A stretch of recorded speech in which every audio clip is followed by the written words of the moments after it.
اعوذ باللہ من الشیطان الرجیم بسم اللہ الرحمن الرحیم۔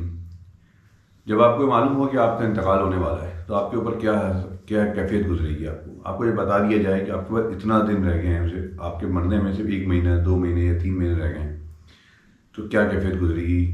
ہماری جو عمومی حالات ہیں وہ تو یہی ہیں۔ ایمان کا ہمارا معاملہ یہ ہے کہ جب یہ بات بتا دی جاتی ہے، ڈاکٹر کہہ دیتا ہے کہ اب تمہارے بچنے کی امید نہیں ہے اور تمہارے پاس صرف 3 مہینے یا 2 مہینے رہ گئے ہیں، تو ہمارا حال یہ ہوتا ہے کہ ہم دن رات مرنے سے پہلے مر جاتے ہیں اور رو رو کے ختم ہو جاتے ہیں۔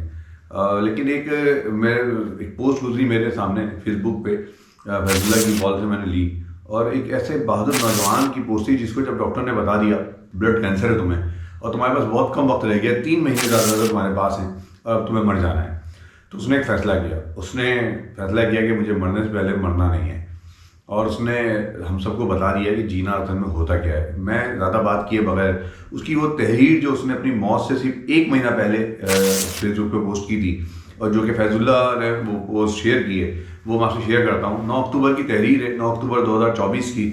ثاقب الرحمان اللہ تعالیٰ اس کے درجات بلند کرے، اور 13 یا 14 نومبر کو ثاقب اللہ تعالیٰ کو پیارا ہو گیا۔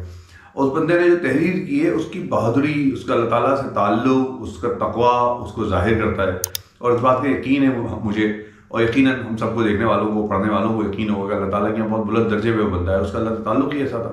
لیکن وہ ہمیں بتا دیا کہ موت جو ہے وہ زندگی کا خاتمہ نہیں ہے بلکہ زندگی کی شروعات ہے۔ آئیے آپ کو اس کی تحریر سناتا ہوں اور آپ دیکھتے بھی رہیے گا۔ یہ فیض اللہ کی بات سے اٹھایا میں نے، فیض اللہ خان بہت سینئر صحافی ہیں، میں ان کے شکریہ ادا کرتا ہوں۔ ثاقب الرحمان نے 9 اکتوبر کو لکھا ہے، کیسا لگتا ہے جب معلوم ہو کہ آپ مرنے والے ہیں؟ میرے خیال میں تو یہ بہت مزے کا احساس ہوتا ہے۔ کیوریوسٹی بھی تجسس اس خیال کو جنم دیتا ہے کہ تمام تجربات میں موت جیسا تجربہ آج تک نہیں ہوا۔ میں نے لکھنا چھوڑ دیا تھا کیونکہ مجھے پڑھنا پسند تھا، چہرے اور مزاج پڑھتا تھا، تصویریں پسند تھیں، کاغذ پر بنی تصویریں نہیں بلکہ حقیقی جیتی جاتی تصویریں، مناظر جو خوبصورت ہوں، چہرے جو پیارے ہوں، آوازیں جن میں رس بھرا ہوا ہو۔ میں ان سب میں اتنا مصروف ہو گیا کہ لکھنے کا وقت نہ بچا۔ کچھ چیزیں بیان بھی نہیں ہو سکیں۔ جس نے کبھی آم نہ کھایا ہو اسے کوئی بتا نہیں سکتا، سمجھا نہیں سکتا آم کا ذائقہ کیسا ہوتا ہے۔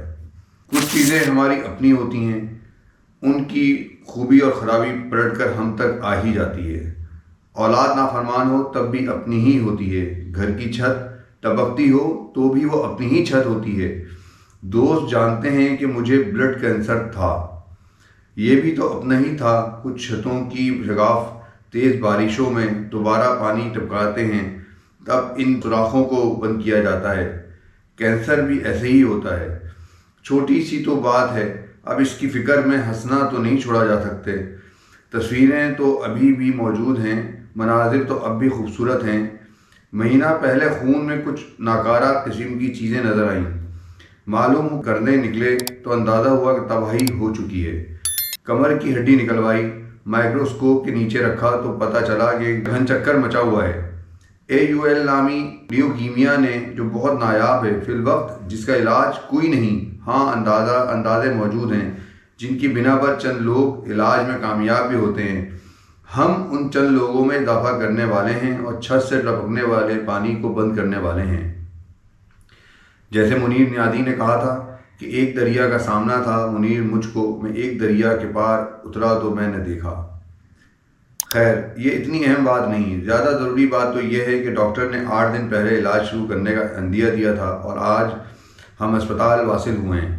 یہ 8 دن ہم نے خوب موج مستی کی، 2 بار مریخ کے گئے، پہاڑوں کا سفر کیا، ایوبیا کے باندر دیکھے، پہاڑوں کی سرنگ میں بھی نمی اور ٹھنڈک محسوس کی، پہاڑ کی ڈھلوانوں میں آگے اگے درختوں پر چڑھ کر ہرا منظر دیکھا، یعنی قدرت کی تصویر دیکھی۔ اوپر سے اترتے تازہ درخت پانی سے بار بار چہرے کو مس کیا۔ یہ ہفتہ ہمیشہ یاد رہے گا اگر کوئی ہمیشہ موجود ہوا۔ اگر 3 ماہ بچے ہیں تو 3 ماہ ہی صحیح، ہم نہ باز آئیں گے شرارت سے، جان جائے گی اور کیا ہوگا۔ 9 اکتوبر 2024 راولپنڈی AFM۔ یہ ثاقب الرحمان کی آخری تحریر ہے جو 9 اکتوبر کو اس نے لکھی ہے۔ میں اس تحریر پڑھنے کے بعد آبیدہ ہو گیا تھا، کیونکہ حقیقت یہ ہے کہ اتنی بہادری کے ساتھ موت کا سامنا کیا ہے اس بندے نے، اور اس نے بتا دیا زندگی کی حقیقت کیا ہے۔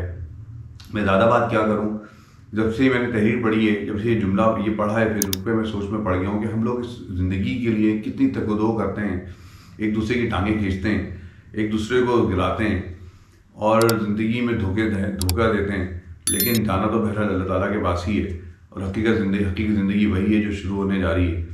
اور ثاقب نے ہمیں بتا دیا کہ حقیقی زندگی سے محبت کرنی چاہیے، اور ثاقب وہاں چلا گیا۔ یہ تحریر میں چاہوں گا کہ آپ لوگ بار بار پڑھیں، اور میں تو اس کو پڑھ رہا ہوں، اور اس کو پڑھنے کے بعد یہ احساس کم سے کم یقیناً ہو رہا ہے کہ ایک بہادر شخص تھا ہمارے درمیان جو ہم سے بچھڑ گیا۔ اللہ تعالیٰ ثاقب کی مغفرت فرمائے، ثاقب کے درجات بلند کرے، اور ثاقب کے اہل خانہ کو صبر جمیل عطا فرمائے، اس کے دوست احباب کو صبر دے، کیونکہ میں جو فیس بک وال پہ اس کے دوستوں کی تحریر پڑھ رہا ہوں تو بہت دل دکھ رہا ہے، وہ لوگ جتنے قریب تھے اس سے۔ اللہ تعالیٰ سب کو صبر دے، ہمت دے، اور اللہ سے تعلق بنانے کی توفیق دے۔ اللہ حافظ۔